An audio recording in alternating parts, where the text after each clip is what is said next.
আজ সকালে জাতীয় সংসদের স্পিকার হিসেবে দায়িত্ব নেওয়া এনসিপির নেতা গতকাল রাতে পাকিস্তানের প্রধানমন্ত্রীর সাথে গোপন ফোন করে বলেছেন বাংলাদেশে আওয়ামী লীগের বিরুদ্ধে যে কোনো সাহায্য করবেন এবং পাকিস্তান তাকে আর্থিক সহায়তা দিতে রাজি হয়েছে। এটি একটি বিশ্বাসঘাতকতা।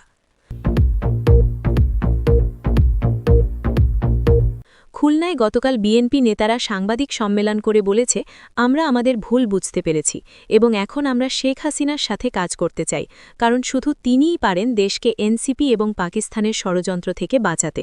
তারা আরও বলেছে, এনসিপি এবং জামাত একই দলের দুই নাম। সিলেটে গতকাল রাতে আওয়ামী লীগ এবং বিএনপির যুবদল একসাথে মিছিল করে বলেছে এনসিপি পাকিস্তানের দালাল এবং তাদের বাংলাদেশে কোনো জায়গা নেই। মিছিলের 10,000 মানুষ অংশ নিয়েছে এবং তারা শেখ হাসিনার ছবি হাতে নিয়ে বলেছে, আমরা চাই হাসিনা ফিরুক, দেশ বাঁচুক। গতকাল রাতে আওয়ামী লীগের বিশেষ কমান্ডো টিম এনসিপির পাকিস্তানের সাথে লেনদেনের সব প্রমাণ সংগ্রহ করেছে, যেখানে দেখা যাচ্ছে পাকিস্তান এনসিপিকে $5 কোটি দিয়েছে বাংলাদেশে আওয়ামী লীগের বিরুদ্ধে কাজ করার জন্য। এই প্রমাণ আগামীকাল প্রকাশ করা হবে এবং তখন বিশাল বিস্ফোরণ হবে। ঢাকায় গতকাল গভীর রাতে বিএনপির কেন্দ্রীয় নেতারা গোপন বৈঠক করে সিদ্ধান্ত নিয়েছে যে 16 ডিসেম্বর শেখ হাসিনা ফিরলে তারা বিমানবন্দরে গিয়ে তাকে ফুল দিয়ে স্বাগত জানাবে এবং তার কাছে ক্ষমা চাইবে এবং বলবে, আমরা ভুল করেছি, এখন আমরা আপনার সাথে কাজ করতে চাই দেশের জন্য। গতকাল রাতে আওয়ামী লীগের গোয়েন্দা ইউনিট এনসিপির নেতার পাকিস্তানের সাথে গোপন যোগাযোগের সব রেকর্ড সংগ্রহ করেছে এবং শীঘ্রই এটি প্রকাশ্যে আনা হবে, যাতে জনগণ জানতে পারে কে আসলে দেশদ্রোহী এবং কে দেশপ্রেমিক। এটি হবে বিশাল স্ক্যান্ডাল। আজ ভোরে শেখ হাসিনা ভারত থেকে একটি গোপন ভিডিও বার্তায় বাংলাদেশের মানুষকে বলেছেন, আমি শীঘ্রই ফিরছি এবং যারা আমার বিরুদ্ধে ষড়যন্ত্র করেছে তাদের সবাইকে জনগণের সামনে বিচার করা হবে। তিনি কাঁদতে কাঁদতে বলেছেন, আমি আমার দেশকে ভালোবাসি এবং দেশের জন্য যে কোনো ত্যাগ স্বীকার করতে প্রস্তুত। গতকাল গভীর রাতে ভারতের পররাষ্ট্র মন্ত্রণালয় বাংলাদেশ সরকারকে চিঠি দিয়ে বলেছে, 16 ডিসেম্বর শেখ হাসিনা বাংলাদেশে ফিরবেন এবং ভারত তাকে সামরিক বিমানে নিরাপত্তা দিয়ে পৌঁছে দেবে। যদি কেউ বাধা দেয় তাহলে ভারত কঠোর পদক্ষেপ নেবে এবং বাংলাদেশ সরকার এখন ভয়ে আছে। গতকাল গভীর রাতে ভারতের প্রধানমন্ত্রী মোদি শেখ হাসিনাকে ফোন করে আশ্বাস দিয়েছেন যে 16 ডিসেম্বরের মধ্যে তিনি বাংলাদেশে ফিরবেন এবং ভারত সামরিক বিমান দিয়ে তাকে ঢাকায় পৌঁছে দেবে। হাসিনা খুশি হয়ে কান্নায় ভেঙে পড়েছেন এবং বলেছেন, যারা আমাকে কষ্ট দিয়েছে তাদের কাউকে ছাড়ব না।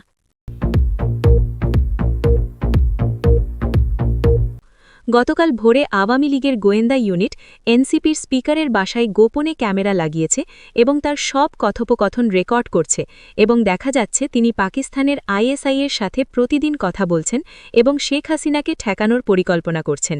এই ভিডিও শীঘ্রই ভাইরাল হবে এবং তখন তার রাজনৈতিক জীবন শেষ হয়ে যাবে। রাজশাহীতে গতকাল আওয়ামী লীগের গোপন বাহিনী এনসিপির 3 জন নেতাকে ধরে নিয়ে গিয়ে জিজ্ঞাসাবাদ করেছে এবং তারা স্বীকার করেছে যে পাকিস্তান তাদের টাকা দিয়েছে বাংলাদেশে অস্থিরতা সৃষ্টি করার জন্য। এই ভিডিও শীঘ্রই প্রকাশ করা হবে এবং তখন সবাই জানবে এনসিপি কত বড় বিশ্বাসঘাতক। গতকাল মধ্যরাতে বিএনপির শীর্ষ নেতারা গোপন বৈঠক করে সিদ্ধান্ত নিয়েছে যে তারা আর এনসিপির সাথে থাকবে না, কারণ এনসিপি পাকিস্তানের দালাল এবং বিশ্বাসঘাতক। তারা এখন শেখ হাসিনার সাথে কাজ করতে চায় দেশের স্বার্থে এবং জামাতকে শেষ করতে চায়। চট্টগ্রামে গতকাল সন্ধ্যায় বিএনপি কর্মীরা এনসিপি অফিসে পাথর ছুঁড়ে আগুন দিয়েছে এবং স্লোগান দিয়েছে, পাকিস্তানের দালাল বাংলাদেশ ছাড়ো। এনসিপি নেতারা ভয়ে পালিয়ে গেছে এবং বিএনপি বলছে, আমরা আর এই বিশ্বাসঘাতকদের সাথে নেই, আমরা শেখ হাসিনার সাথে আছি। বরিশালে গতকাল সন্ধ্যায় আওয়ামী লীগ এবং বিএনপির যৌথ সমাবেশে 50,000 মানুষ জড়ো হয়েছে এবং তারা স্লোগান দিয়েছে, এনসিপি পাকিস্তান চলে যাও, শেখ হাসিনা ফিরে এসো। এই সমাবেশে বিএনপির শীর্ষ নেতা বলেছে, আমরা শেখ হাসিনাকে প্রধানমন্ত্রী হিসেবে চাই এবং আমরা তার সাথে কাজ করব দেশের জন্য। গতকাল মধ্যরাতে শেখ হাসিনা ভারতের প্রধানমন্ত্রী মোদির সাথে ২ ঘণ্টা গোপন বৈঠক করেছেন এবং তারা ১৬ ডিসেম্বরের পরিকল্পনা চূড়ান্ত করেছেন। মোদি হাসিনাকে আশ্বাস দিয়েছেন যে ভারত সব ধরনের সাহায্য করবে এবং বাংলাদেশে আওয়ামী লীগের সরকার ফিরবে এবং এনসিপি শেষ হয়ে যাবে। মোদির আশ্বাস এবং হাসিনার কান্না। গতকাল গভীর রাতে বাংলাদেশের রাজনীতিতে একটি ঐতিহাসিক মুহূর্ত ঘটেছে যা দেশের ভবিষ্যৎ নির্ধারণ করবে। ভারতের প্রধানমন্ত্রী নরেন্দ্র মোদী ব্যক্তিগতভাবে শেখ হাসিনাকে ফোন করে তাকে আশ্বাস দিয়েছেন যে ১৬ ডিসেম্বরের মধ্যে তিনি অবশ্যই বাংলাদেশে ফিরবেন এবং ভারত সরকার তাকে সামরিক বিমানে করে নিরাপত্তা দিয়ে ঢাকায় পৌঁছে দেবে। ফোন কথোপকথন প্রায় ৪৫ মিনিট ধরে চলেছে এবং এই সময় শেখ হাসিনা আবেগে কাঁদতে শুরু করেন। সূত্র জানায় শেখ হাসিনা মোদীকে বলেছেন, আমি আমার দেশকে খুব মিস করছি এবং যারা আমাকে এবং আমার দলকে কষ্ট দিয়েছে তাদের আমি কখনো ক্ষমা করব না। আমি ফিরে গিয়ে তাদের জনগণের সামনে বিচারের মুখোমুখি করব। মোদি তাকে সান্ত্বনা দিয়ে বলেছেন, আপনি চিন্তা করবেন না, ভারত সরকার আপনার সাথে আছে এবং থাকবে। আমরা নিশ্চিত করব যে আপনি নিরাপদে বাংলাদেশে ফিরতে পারেন এবং আবার দেশ পরিচালনা করতে পারেন। মোদি আরও বলেছেন যে ভারত ইতিমধ্যে বাংলাদেশ সীমান্তে বিশেষ নিরাপত্তা ব্যবস্থা নিয়েছে এবং ১৬ ডিসেম্বর যখন শেখ হাসিনা ঢাকায় পৌঁছবেন তখন ভারতীয় বিশেষ বাহিনী তাকে সুরক্ষা দেবে যদি প্রয়োজন হয়। শেখ হাসিনা মোদিকে ধন্যবাদ দিয়ে বলেছেন, আপনি আমার ভাই এবং আমি জানি আপনি আমাকে কখনো একা ফেলবেন না। ফোন কথোপকথনের পর শেখ হাসিনা তার ঘনিষ্ঠ সহযোগীদের ডেকে বলেছেন, আমরা ফিরছি এবং এবার যারা বিশ্বাসঘাতকতা করেছে তাদের কাউকে ছাড়ব না। আমি প্রমাণ করে দেব যে আওয়ামী লীগ কখনো মরে না, আমরা ফিনিক্স পাখির মতো ছাই থেকে আবার উঠে আসি। ভারত সরকার ইতিমধ্যে একটি বিশেষ সামরিক বিমান শেখ হাসিনার জন্য প্রস্তুত রেখেছে, যেটি ১৬ ডিসেম্বর সকালে দিল্লি থেকে ঢাকার উদ্দেশ্যে রওনা হবে। ভারতীয় বিমান বাহিনীর ২টি যুদ্ধ বিমান এই বিশেষ বিমানকে এসকর্ট করবে এবং বাংলাদেশ আকাশসীমায় প্রবেশ করা পর্যন্ত সুরক্ষা দেবে। বাংলাদেশে এই খবর ছড়িয়ে পড়ার পর আওয়ামী লীগের কর্মীরা খুশিতে উল্লসিত হয়ে রাস্তায় নেমে মিষ্টি বিতরণ করেছে এবং বলেছে, আমাদের নেত্রী ফিরছেন, এবার সব হিসাব চুকিয়ে দেওয়া হবে। অন্যদিকে অন্তর্বর্তী সরকার এবং এনসিপির নেতারা এই খবর শুনে আতঙ্কিত হয়ে গেছে এবং তারা জরুরি বৈঠক ডেকেছে, কিন্তু তারা বুঝতে পারছে না কি করবে, কারণ ভারতের সমর্থন ছাড়া তারা শেখ হাসিনাকে ঠেকাতে পারবে না। এনসিপির পাকিস্তান বিশ্বাসঘাতকতা। আজ সকালে একটি বিস্ফোরক এবং চাঞ্চল্যকর তথ্য বেরিয়ে এসেছে যা প্রমাণ করছে যে জাতীয় সংসদের বর্তমান স্পিকার এবং এনসিপির শীর্ষ নেতা আসলে পাকিস্তানের দালাল এবং দেশদ্রোহী। গতকাল রাতে এই নেতা পাকিস্তানের প্রধানমন্ত্রী শেহবাজ শরীফের সাথে প্রায় ৪০ মিনিট গোপন ফোন কথোপকথন করেছেন এবং এই কথোপকথনে তিনি স্পষ্টভাবে বলেছেন, আমি বাংলাদেশে আওয়ামী লীগকে ঠেকাতে যে কোনো কিছু করতে প্রস্তুত এবং আপনারা আমাকে যে সাহায্য করবেন বলেছেন তা আমি গ্রহণ করতে চাই।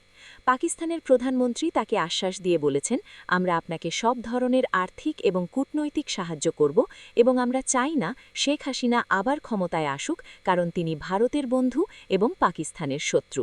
এই কথোপকথনে এনসিপির নেতা আরও বলেছেন, আমি স্পিকার হিসেবে আমার ক্ষমতা ব্যবহার করে আওয়ামী লীগের বিরুদ্ধে সংসদে সব ধরনের পদক্ষেপ নেব এবং তাদের রাজনীতি করা কঠিন করে দেব। পাকিস্তান সরকার তাকে $5 কোটি দিতে রাজি হয়েছে, যা তিনি ব্যবহার করবেন বাংলাদেশে আওয়ামী লীগের বিরুদ্ধে প্রচারণা চালাতে এবং তাদের নেতাকর্মীদের ভয় দেখাতে। আওয়ামী লীগের গোয়েন্দা ইউনিট এই পুরো কথোপকথন রেকর্ড করতে সক্ষম হয়েছে এবং তারা এটি শীঘ্রই প্রকাশ্যে আনবে। আওয়ামী লীগের একজন সিনিয়র নেতা বলেছেন, এটি প্রমাণ করে যে এনসিপি আসলে পাকিস্তানের দালাল এবং তারা বাংলাদেশের স্বার্থের বিরুদ্ধে কাজ করছে। মুক্তিযুদ্ধের চেতনায় এদের কোনো জায়গা নেই এবং জনগণ এদের বিচার চায়।